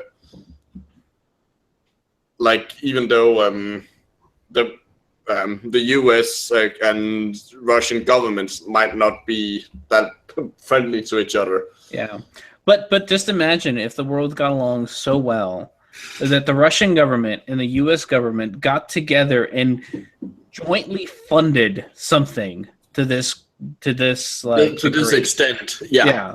Like imagine all we could accomplish if we could actually do that as a world. Like if We could go back to the moon. We would actually have a realistic chance of getting to Mars within a fairly few years. yeah. If we actually could jointly get together and do this kind of stuff. But we don't. Like, yeah, sure, we cooperate, but we don't sit around and fucking like jointly throw money at things together. Because we want to be the first to do whatever. Fuck it, just imagine how much like if you gave NASA half of the US defense budget. Oh god, that would be amazing. The It would truth probably is be more that- beneficial for the world. You're both proponents of the new world globalist order. It's evidence now. Can I get Yeah. the shit money? Yeah. Fuck it, Alex Jones is gonna expose us. Yeah. Well, it's, Where's Smelly when you need him to do an Alex Jones? yeah. It's official. The truth. I'm not going to do it. That's actually pretty good. I liked your interpretation of Smelly. I thought it was good. I think it was more an interpretation of Smelly doing Alex Jones. Well, okay, that sounded wrong. Oh no! That's something that would get banned off YouTube very quickly. Oh no! Put it on live leak. Oh, Pornhub. somebody Oh, read! get Somebody done. read! I need to get this picture.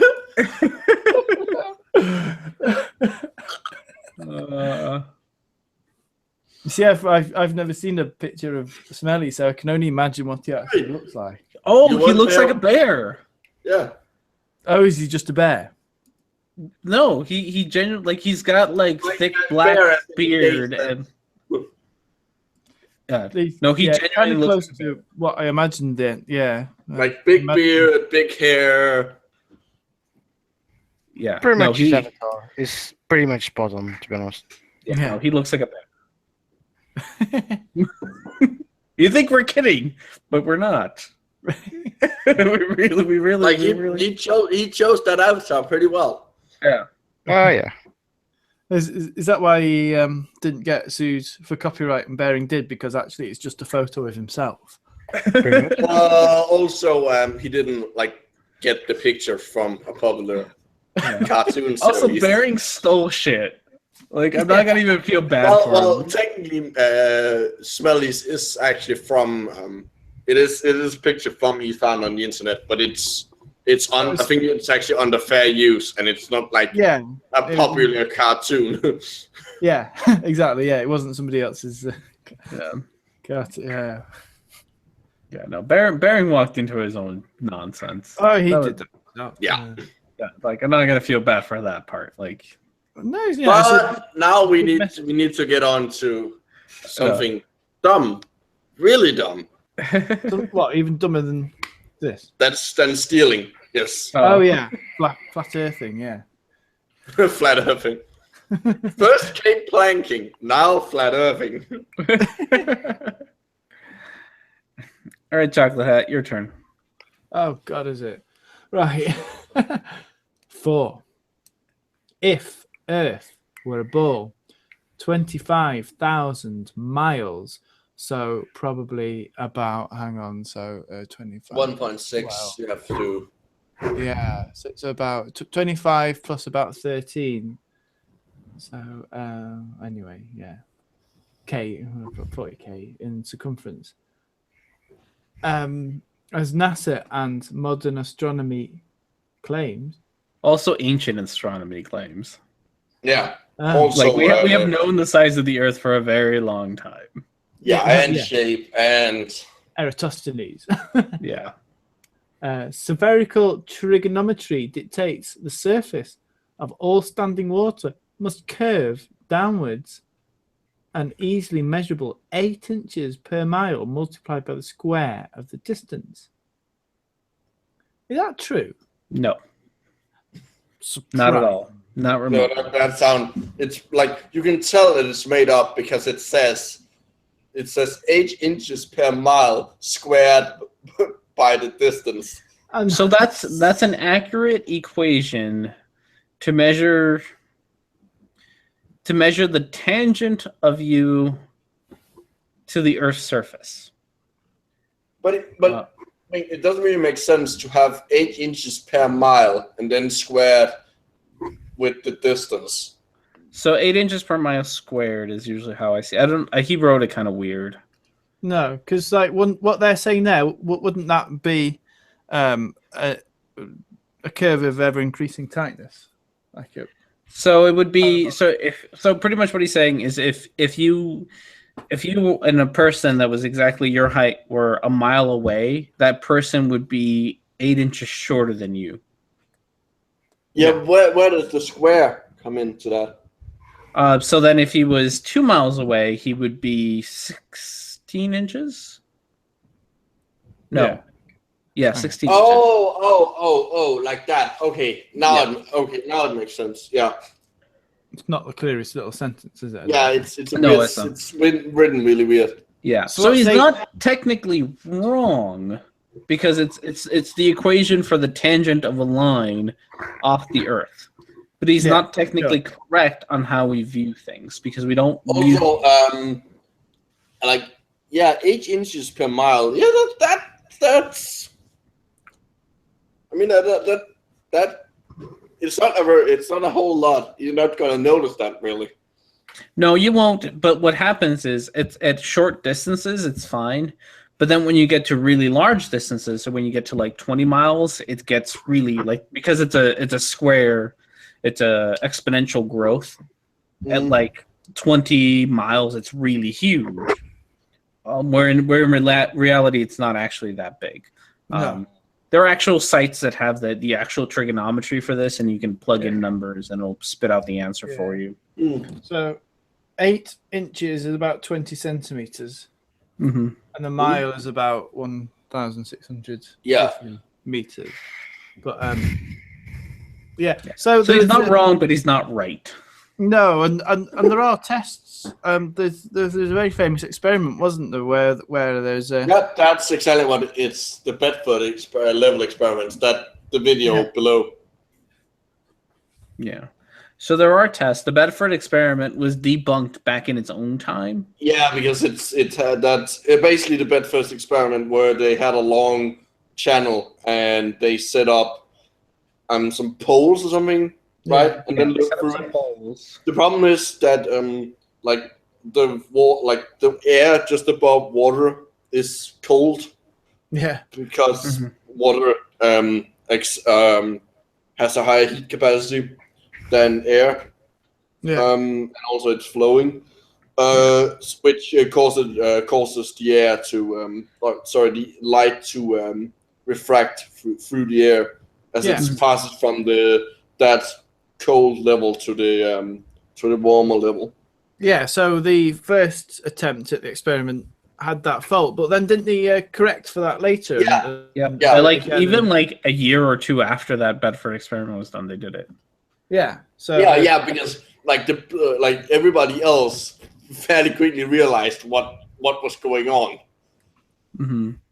Yeah, so it was pretty quick, and scientists of that own era made it so that they took the measurements, but they took it like 3 feet. They knew what was going on. Yeah. Right. And actually, that's mentioned in the next half of the paragraph. Yeah. So we don't have to read that. No, we don't. Yeah. Box to that then. Yeah. Scroll down. Dan, I think it's your turn. If I'm still alive, which I think I am. The sun is much closer than we have been told. That's a brilliant. We don't need to. We can close out the hangout now. That's sentences. That's brilliant. That's just. No, wait. The next sentence is even better. It is, in fact, in our atmosphere. Yeah, that's right. The Earth is inside. The sun is inside the Earth atmosphere somehow. That makes complete sense. It's not like there's a long list of problems with that. You can clearly see that it's not 93 million miles away. Okay, I didn't know you had. By the way. I didn't know you had like distance sensing special cyborg eyes.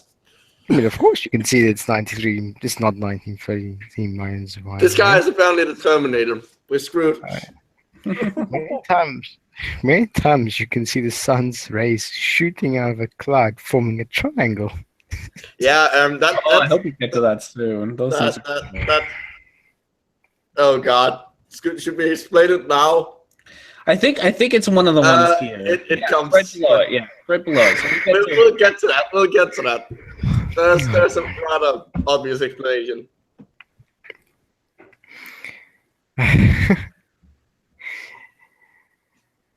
If you follow the rays to its source, it will always lead to a place above the clouds. If the sun the sun is above the clouds, so yeah. If the sun was truly millions of miles away, all the rays would come at a straight angle. Also, the sun can be seen directly above clouds in some balloon photos, creating a hot spot on the clouds below it. And in other photos, you can clearly see the clouds dispersing directly beneath the close, small sun. Okay, Are you sure can I about just point out that sun should be capitalized because it's the name of the object. It's a proper noun. No, but then you'd be worshiping the sun, and then. Oh yeah. Oh, that's right. Yeah. Which would actually make more sense if I'm forced to choose a religion, like worshipping the sun, an actual physical object that is the basis for me being alive. Yeah. Who isn't likely to flood the earth out of wrath either? It just sits out in the space doing its thing. That makes a lot more sense. Yeah, safer bet. Yeah. There it is. So, who want to explain this? Who feels like explaining basic perspective and things you should learn in like basic kindergarten? Reflection as No, well, it's not even reflection. No, the hotspot thing is reflection. You see they say hotspots. You say that the sun is close to the clouds and it forms a hotspot above the earth, and then they show you a reflection off the atmosphere of the sun, don't they? Or of a cloud. Well, also clouds, like where the sun is, there's got to be more light directly towards it because it's the sun that Well, makes the light. So, but no, these No, the crepuscular rays. Yeah. Crepusculars have one very, very simple explanation. railroad tracks. It's called perspective. Yeah. Has anyone ever noticed seeing crepuscular rays which are not from their own point of view? So they're not diverging from a point that's relative to the angle between them and the sun. That would be interesting. If somebody said, "Oh, look, there's crepuscular rays," but You can find pictures taken from above where you can actually see, because the thing is, those like lines, they're parallel. It's just that they're coming from an angle so that the top of the ray is actually further away than the bottom, so they look smaller, just like a road or a railroad. Yeah. No, but I see what ChocolateHat is saying, that if the rays were actually coming in at different angles, then somebody sitting underneath it would see the rays differently as somebody seeing it from far away. That's true, but there are that's never observed. Yeah, but that we don't actually see that because that's not how that works. Because the lines like you can find, if you don't believe us, you can find pictures taken from above where you can see that they're parallel. Yes, yeah, you can. This picture here, the one, the top right one, the one that looks like it's a taking picture over the ocean. If crepuscular rays actually pointed to the sun being right there, it means that big hot spot in the middle of the picture, right there, if you were sitting there, that would be noon for you. Yep. So you are like three. By definition, crepuscular means dawn and dusk, doesn't it? Yeah, and I think it mostly happened at that time, dawn and dusk. Yeah, exactly, because the low sun. Yeah. Mm-hmm. So you would need to be. What a so you would miracle. need to be able to see like. We can't explain that at all. Yeah. Perspective is really that simple. Yeah. It's one of the simplest things in the world, and it's just fucking perspective. It's the basis for depth perception. But the funny part is that for almost anything that you ask a flattard, why something happens, the answer is perspective. Except when it comes to crepuscularities, in which point it's some other nonsense. It's not perspective because they don't understand perspective. No, they really don't. Oh, do you know what? I love one of their favorite. Well, my favorite arguments of theirs is the whole thing. Gravity doesn't exist. It's just density and pressure. Mm-hmm. Yeah. Even though the density gradient is created by gravity. Yeah, and the way gas, fluid pressure works is because of the fluids having a mass because of gravity.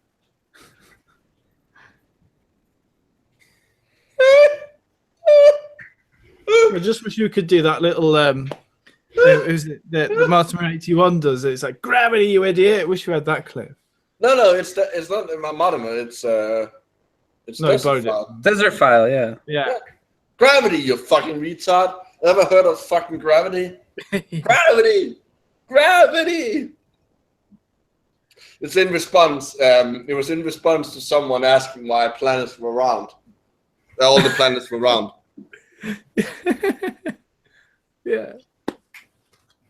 That was appropriate. What was that quote? I missed it, by the Mossad spy agent guy. Yeah, it's fucking brilliant. The Earth is not spinning. The Earth is not spinning on a globe. It is a spinning globe. That at 39 miles per hour, nor is Earth, which should be capitalized, 4.9 billion years old. Absurdities that you were taught and which stem from the Masonic Royal Society in London. Mm-hmm. Okay. Dr. Lawrence Coher, ex-Mossad agent, U.S. intelligence. Well, I'm convinced. Wait, isn't Mossad? That's the That's Israeli. yeah. So why is it U.S. intelligence? Well, he says ex-Mossad, and he's now US. Oh, That's what I got. oh. Brilliant. But you know, Because in we all the know- globalistic New World Order, it's all the same thing anyway. And we all know that Mossad agents are well versed in physics. Yes. Well, he's a doctor after all. He's probably Yeah. a doctor of naturopathy or something like that. Or doctor of how to torture people to get the best information. I don't know. Certainly Doctor not. of dog poo. We don't know. But he's a doctor. That's a real quote. Just believe it because it's on the internet. Oh yeah. I mean, I once saw a quote by Einstein saying you should always believe everything you read on the internet. So it's Einstein said, yeah. Yep. Who's reading? I figured we might be back to Rhetoric&Discourse actually. Okay. If we were living on a spinning globe, airplanes would constantly have to dip their noses down every few minutes to compensate for the curvature of the Earth. With a circumference of 25,000 miles, the Earth would be constantly curving at the speed of an airplane. In reality, however, they never do this. They learn how to fly based on a level, flat plane. Also, if the Earth was spinning, the airplanes going west would get to the destination much faster since the Earth is spinning in the opposite direction. If the atmosphere is explaining with the Earth, then airplanes flying west would have to fly faster than the Earth's spin to reach its destination. They're going around with it. I know. In reality, the Earth is flat, airplanes fly level, and reach their destination easily because the Earth is not moving. Because I'm surprised they haven't just like claimed that airplanes aren't the thing. I know. Yeah, but I mean, Coriolis effect. No, it's not even Coriolis effect. This is just basic, like the fact that like it's gravity, you fucking retard, and it's the fact that Oh yeah, no, the dipping the nose thing is but no, the other thing that's not the Coriolis effect. That's just like It's basic air physics. air is moving with like the airplane and the air are both moving. Oh yeah, no. With What the I mean Earth. is, if you are firing bullets, then you have to take into account the spin of the Earth with the Coriolis effect because it makes a difference on the target. And those skulls, I didn't know you had to do that with bullets. Yeah. I think you do, but it has to be really large scales. It has to be like sniper. It is. It's like if like normal soldiers don't do it, but snipers have to.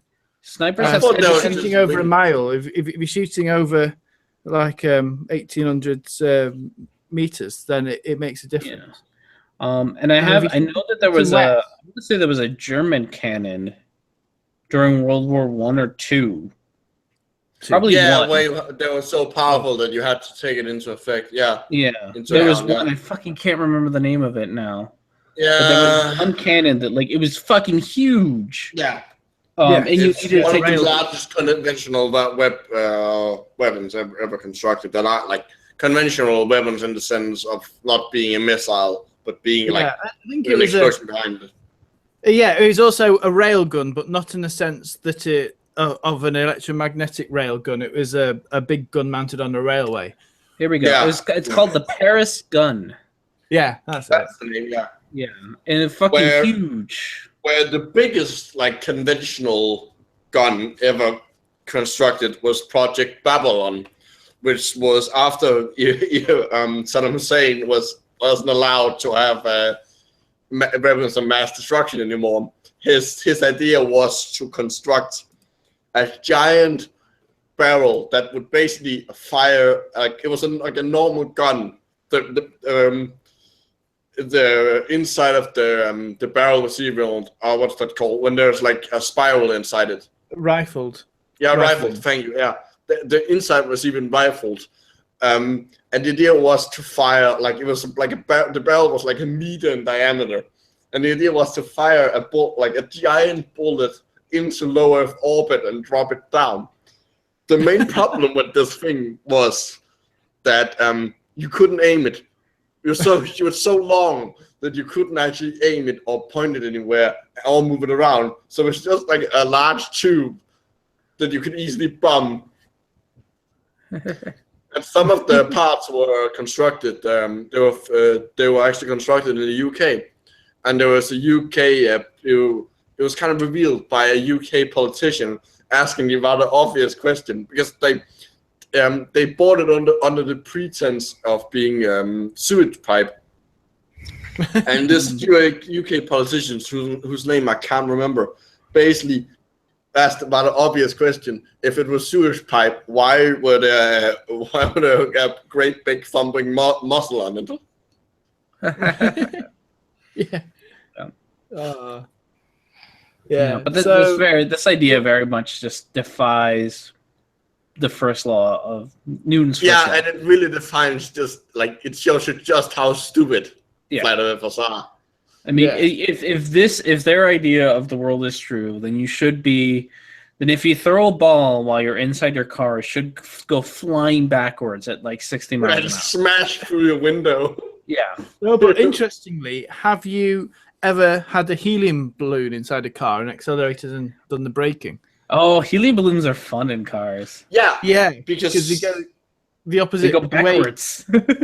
Yeah, because the air has more mass, and that does what you'd expect the object to do. But the air, So helium balloons are the only thing that obeys flat Earth physics. So even slightly. Yeah. Oh yeah. I'm gonna go back and find this point in time and make this the thumbnail. This point in time, like this picture right now, that's gonna be the thumbnail. Spinning. Nice. Random code. Oh, it's actually time to end. It is, yeah. Well, we've had the giggle. There you have the density. Yep. No one feels, density, gravity, you idiots. Oh, giant ice wall.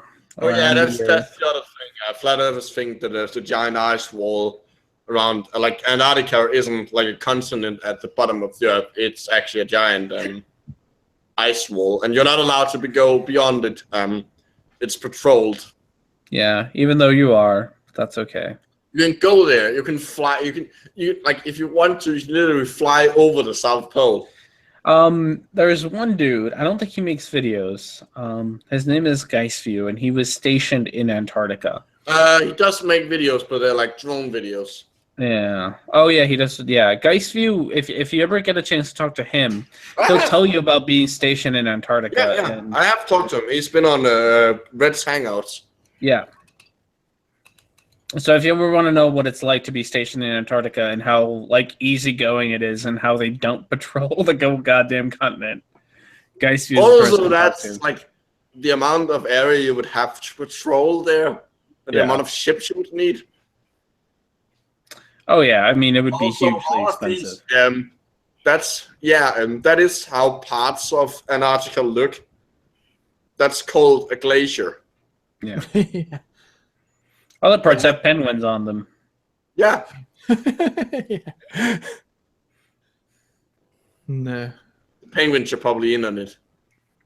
Oh yeah. It just And keeps Morgan going. Freeman. Yeah, more Eric Dubay crap.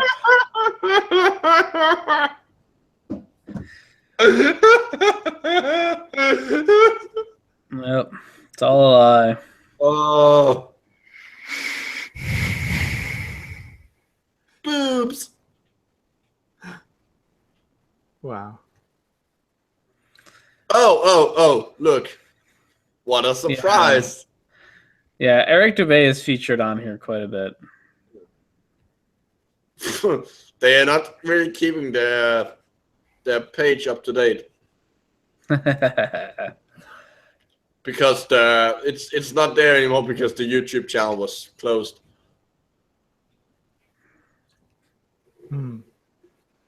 True World Flat Earth documentary. Yeah. Anyways, I think that's gonna be it for us because it's time. Yes, it's time. Thanks, Rem. This was a fun one. We had a bit of geology, a little bit of biology. I was gonna say geology, which is a combination of biology and geology. Yeah, it's an interesting new field. It's the science of rock creatures, of golems. And we had a bit of astronomy, I guess, technically, and physics. Yeah. And we had fun. We didn't go on as many tangents, but no, it was too interesting, wasn't it, all the way through? I think the more there was too stupid. Yeah. But yeah, as always, you can find links to all of our channels, plus Smelly's and Lego Darwin's channels in the description. I think, yeah, that's not that much more to say. If you want more flat Earth nonsense, go visit me. Yeah. And if you want more, not flat Earth nonsense, but biology nonsense, go to me. If you want geology nonsense, go to Dan. And if you want woo nonsense, which is an unnecessary double word, go to ChocolateHat. Yeah, come over to Chocolate and encourage me to work on my latest video because work on your latest video. Yeah, I'm being a bit lazy at the minute or something, but it's getting there. It's getting there. I need some cheering on, I think. Anyways, that's it for us. Good night. Good night.